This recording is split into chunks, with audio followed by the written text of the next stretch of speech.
It's time to put a pump. I have a Shurflo model 4008-131-E65.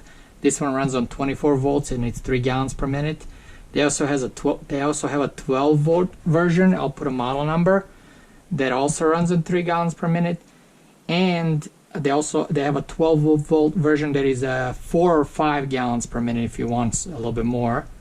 I'll put a model number on the screen and in the description for all those.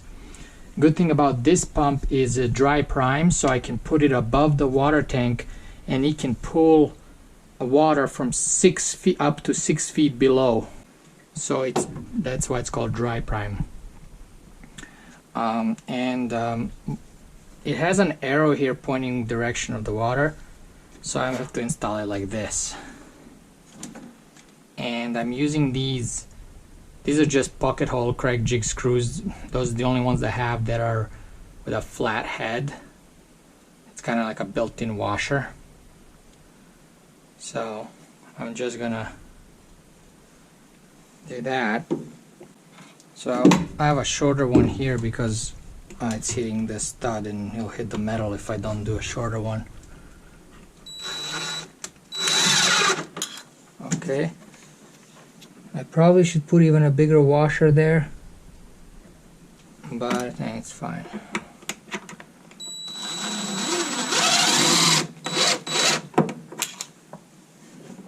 Over here I have a water pump strainer made by Shurflo, model number 255-315. It's an inline strainer to capture any large particles going before they go into the before they get to the pump. So I'm going to screw it on to the pump directly. It has a rubber O-seal gasket inside, so we shouldn't need to put any plumber's tape or anything. This style doesn't need it because of that O-ring. Over here I have a Shurflo Pump Silencing Kit, model 94-591-01. And all this is just high pressure hoses, 2 hoses. The silencing kit is used to put instead of something hard plumbing like PEX going into the water pump and coming out of the water pump. And this flexible hose reduces the noise and banging and noise that gets transferred through the plumbing throughout your rig. So you can buy this kit, or you can just buy some flexible hoses, high pressure hoses, and use that. I just decided to buy this kit. And this one is 36 inches long, but I think they have other lengths as well. The hoses. So I'm gonna put this one on the inlet first, and this is just hand tightened. It has an O-ring inside, a rubber O-ring to seal it so it doesn't leak, so you don't need to add any plumber's tape or anything like that.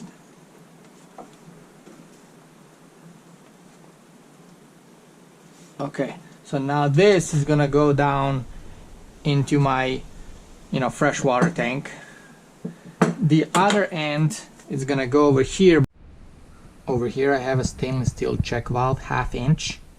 The part number is 17CVSS-050, 1/2 inch FPT, 1/2 inch FPT, female MPT. This one is made mostly of stainless steel. That's why even internal parts are mostly stainless steel. That's why I got this particular model and brand. The brand is Boschart, I don't know how you pronounce it, but it's a nice check valve, same one as I used over here. So that check valve is going to coming out of the pump, going to prevent the city water to go back into the pump. This pump already has a check valve built into it, but sometimes they fail, so I just wanted to do another security, so I'm going to add another check valve. Now I tried to screw it on right on the pump, and it's not threading on, and these are plastic plastic threads, and I don't want to cross thread them. So I'm actually going to first I'm going to install this silencer kit, and then at the end of it I'm going to put a check valve. I'm going to need to use a 1/2 inch stainless steel nipple. It does come with a plastic 1/2" nipple, but I'm going to use the stainless steel here.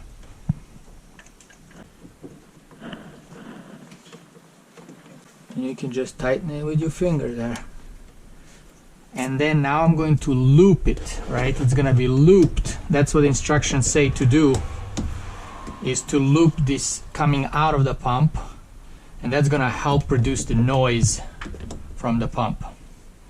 But I got to put a check valve there, which is going to be this guy flowing this way. So I have to put this 1/2" nipple first. Alright, got my plumber's tape. I'm looking at the thread, doing it clockwise then. If I'm looking into the hole like this.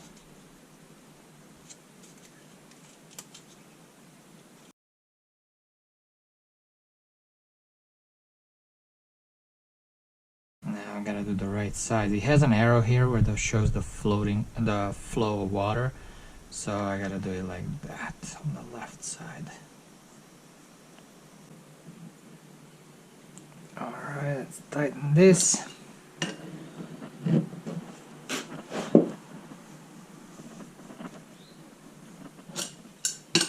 Now I'm putting plumber's tape on here.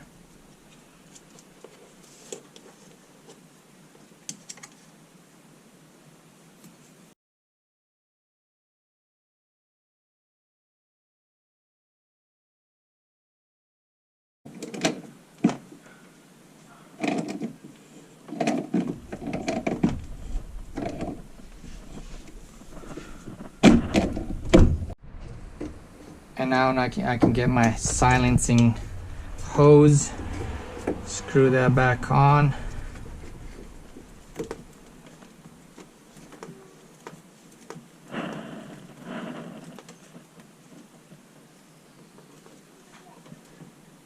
And then loop it and put it over here.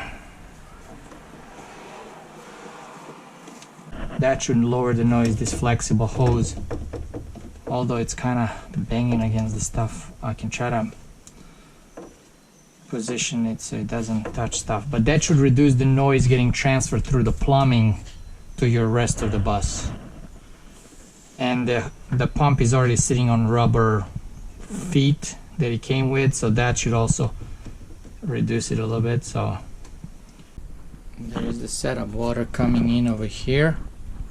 Goes through the strainer, into the pump, through the silencing kit, check valve, fills up the expansion tank, this accumulator tank, goes up, hits this check valve, can't go out where the city water comes in, and then goes around here, goes into the filter, first stage 5 microns, second stage 0.5 micron, third stage is the microorganism filter, comes out of there, goes down, splits over here, goes into the water heater. The other side goes into the cold water for shower and sinks. And then hot water coming out of here of the water heater goes into the sinks and shower. This guy over here, air vent for freshwater tank and overflow, comes out here. I need to put that into the outside of the bus. I've added this foam insulation here so the silencing hose does not rub against all this other stuff.